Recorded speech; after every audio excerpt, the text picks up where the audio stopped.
नमस्ते। कैसे हैं आप सब लोग एंड कैसा चल रहा है आपका real life. So welcome back to the series of should I skip. आज का टॉपिक है should I skip meat if I want to get healthier, fitter, leaner, younger and all of those things. The answer is no, you don't need to skip meat. लेकिन क्यों आपको ये बताया जाता है कि आपको मीट को स्किप करना चाहिए? बिकॉज मेरे को तो ऑलमोस्ट लगता है कि डाइटिंग और वेट लॉस इंडस्ट्री थोड़ी सी परवर्स इंडस्ट्री है। जो लोग मीट खाते हैं उनको बोलते हैं मीट खाना छोड़ दो और वेजिटेरियंस बन जाओ। जो लोग वेजिटेरियंस हैं उनको बोलते हैं कि तुम वेजिटेरियनिज्म छोड़ दो, इसमें से तो आपको प्रोटीन ही नहीं मिलेगा, आप मीट खाना चालू करो। और अगर आप चिकन या मटन ऐसी चीज़ें नहीं खा सकते हो तो कम से कम एक अंडा तो खाना चालू करो। तो weight loss industry has almost kind of made it a rule कि जो जैसा खा रहा है उसको वैसे खाने से हटाओ और उसको कुछ नया ही खिलाना चालू करो। क्योंकि डाइटिंग में दुख और दर्द बहुत ज़रूरी है। जब तक दुख और दर्द नहीं होता तब तक वेट लॉस की खुशी आपसे दूर रहेगी। तो इसीलिए जब लोग मीट खाते भी है, जब वेट लॉस इंडस्ट्री आपको ये कन्विंस नहीं कर पाती है कि आपको मीट छोड़ना चाहिए, तो वो आपको बोलती है कि भाई एटलीस्ट तुम कम से कम वैसा वाला मीट छोड़ो जिसमें आपको मज़ा आता है। मतलब प्रॉन्स छोड़ो, क्रैब छोड़ो, रेड मीट छोड़ो, अगर अंडा खा रहे हो तो उसका येलो छोड़ो। मतलब जिसमें से भी मज़ा आ रहा है वो सब कुछ छोड़ो और ऐसा कुछ खाओ जिसमें आपको हर समय लगे that I am punishing my self for being fat.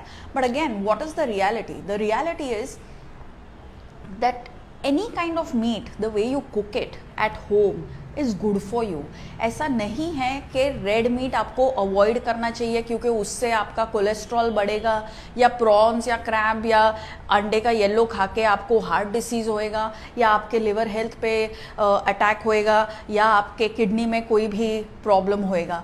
क्योंकि क्या है कि ये सारे जो प्रॉब्लम्स है, वेदर इट इज़ बीपी और डायबिटीज़ और किडनी और लिवर और simply a messed up cholesterol number, high lipid profile, ये आपको प्योर वेजिटेरियंस में भी दिखती है। So there are many other factors which cause these kind of conditions and red meat और eating home cooked food is not the cause of it. तो ये बात अपने दिलो दिमाग में उतार लीजिए। All right, and we already have methods of how to eat different meats. I will come to that point. Then the second reason why people tell you to skip meat is because people tell you कि भाई देखो ये तो बहुत industrialised production हो रहा है, इसमें एनिमल्स को बहुत बेकार तरीके से ट्रीट कर रहे हैं वगैरह वगैरह।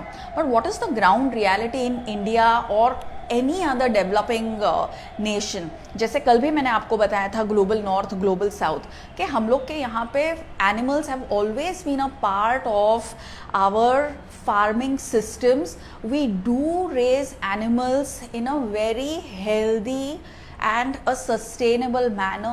They are not tortured, but lives and livelihoods of all people, including those who are vulnerable, must get protected even when we are making our dietary choices. तो ये बात भी हमको ध्यान में रखना बहुत ज़रूरी है। तो फूड इंडस्ट्री क्या करती है कि वो दर्द भी है और दवा भी है। तो जो लोग आपको इंडस्ट्रियलाइज्ड मीट खिलाते हैं वही लोग अभी ये जान चुके हैं कि लोगों को इंडस्ट्रियलाइज्ड मीट नहीं खाना, because they don't like the inhuman conditions that the animals are kept in. इसीलिए वो लोग ने एक नया दवा चालू किया है which is called as alternative meat या न्यू मीट या वॉट एवर एल्स मीट। मतलब ऐसा मीट जिसमें प्रोटीन तो आपको मिलेगा लेकिन उसमें कोई भी एनिमल प्रोड्यूस नहीं होएगा। पर फिर उसमें क्या होएगा? उसमें होएगा सोया, उसमें होएगा पी, उसमें होएगा मतलब सोया प्रोटीन होएगा, उसमें पी प्रोटीन होएगा, उसमें चिक पी प्रोटीन रहेगा, उसमें बीट रूट रहेगा, उसमें कोकोनट फैट रहेगा, उसमें वो हर कोई चीज़ रहेगी जो करंटली हेल्दी मानी जाती है। और फिर क्या होता है? फिर ये होता है कि फार्मिंग सिस्टम में या फार्मिंग फूड सिस्टम में, मतलब फार्म्स में सब लोग जो again farmers tend to remain the most vulnerable sections of our society, ये लोग अपने जो नेटिव प्रोड्यूस है ये छोड़ देते हैं और करंटली जो भी कैश क्रॉप चल रहा है उसी को ग्रो करना चालू कर देते हैं। तो weather it is soybean, weather it is piece तो हम लोग जानते हैं इंडिया में हम लोग सिर्फ विंटर में खाते थे, लेकिन अभी आपको पी प्रोटीन का मिल्क शेक से लेके पी प्रोटीन का टिक्की, पी प्रोटीन का वीगन मीट, पी प्रोटीन का ऑल्टरनेटिव सब कुछ उसी का आपको मिल जाएगा। वैसे ही बीट रूट हो गया या you know, and then ultimately क्या है कि ये जो ऑल्टरनेटिव मीट्स है these are also industrialized produce only, so it makes no sense for you to switch from one kind of an industrialized produce to another kind of industrialized produce.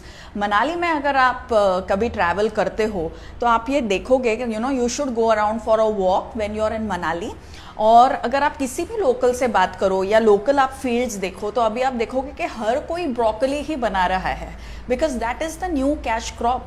और उसका अभी side effect क्या हो रहा है, that where they use to grow what they call as their kali roti, या वो लोग अपना लाल धन मतलब लाल चावल जो वो लोग बनाते थे वो सब कुछ अभी उनके फूड सिस्टम से बाहर जा रहा है। तो लोकल आदमी को लोकल खाना मिलना एक्सपेंसिव हो गया, और फिर दिल्ली, बेंगलोर, मुंबई और ये सब ये सब सिटीज़ में वहाँ का ब्रोकली एंड जो वो लोग बोलते हैं इंग्लिश वेजिटेबल्स, तो इंग्लिश वेजिटेबल्स वहाँ पे जाने लगा। तो आवर पर्सनल चॉइसेस और the way the industry influences our mind to make choices which are alien from our traditional food systems is harmful for our health, it is harmful for our economy and it is harmful for our ecology. 2014 में सबसे पहला conference हुआ था on insects for human consumption, insects for protein, क्योंकि you know climate change भी हो रहा है, but the reality here is that there are many communities including communities in India specially in north east जहाँ पर insects have been a part of their traditional food culture. And now just because some headline is going to scream that insects are good for you, all of us should not start eating insects. जो insects खा रहे हैं वो उन्हें खाते जाएं, जो अलग टाइप के मीट खा रहे हैं वो लोग वो वाला खाते जाए, जो लोग वेजिटेरियन है वो लोग वेजिटेरियन बने रहे. We don't have to switch our eating style to get more healthier. Science क्या कहता है? साइंस ये कहता है दैट ट्रेडिशनल फूड सिस्टम्स और traditional food, home cooked food, cooking more often in your home is one of the strongest ways to get healthier, fitter, younger and to lead a disease-free life. Now everyone's traditional food is going to be different from each other, everyone's home cooked food is going to be different from each other, and that's where the beauty of a diverse society also lies. So it's important to remember that. So ये भी बात हो गई. So now what is the way ahead? Well, the way ahead is very simple, that if you are the type, if you are traditionally a person who belongs to a heritage where meat, fish and everything has been a part of your food system, it has been a part of your culinary heritage, then you should continue eating it. That's the first thing. The second most important thing is that you should eat it exactly like the way your grandmother endorsed it. तो continue eating it and endorse and eat it like the way your grandmother endorsed it का मतलब क्या है? तो number one, eat it but don't eat too much of it. क्योंकि आजकल क्या होता है कि लोग प्रोटीन के ग्रीड में बहुत ज़्यादा खाने लगे हैं. अगर पहले हफ्ते में एक बार खाते थे या 2 बार खाते थे तो अभी बहुत सारे बार खाते हैं क्योंकि प्रोटीन चाहिए, प्रोटीन चाहिए. That isn't a healthy way, that isn't a sustainable way either. बहुत ज़्यादा खाएंगे तो इंडस्ट्रियलाइज्ड मीट ही मिलेगा, बिकॉज तभी वो सस्ता बनेगा जहाँ पर आप उसको ऑलमोस्ट हर रोज़ खरीद पाओ. The second thing is that you must have a few days off where you're not eating meat, because that's traditionally how everyone has eaten it. Traditional meat eating families almost take a few days of the week where they are not eating meat. Sometimes they take an entire month off of 12 months where they won't eat anything at all, not just meat but not even eggs. These are resilient and sustainable ways of keeping the diversity of our food alive, diversity of our diet alive. If we have received this in heritage, we must ensure that we pass it on and don't turn everything into a game of protein and carbohydrate and fat. The third thing that we must remember is that when we are eating rice, when we are eating meat, we must not forget our rice, our bhakris, our vegetables, our fruits and our nuts. So meat as a part of a wholesome diet is a good thing to do.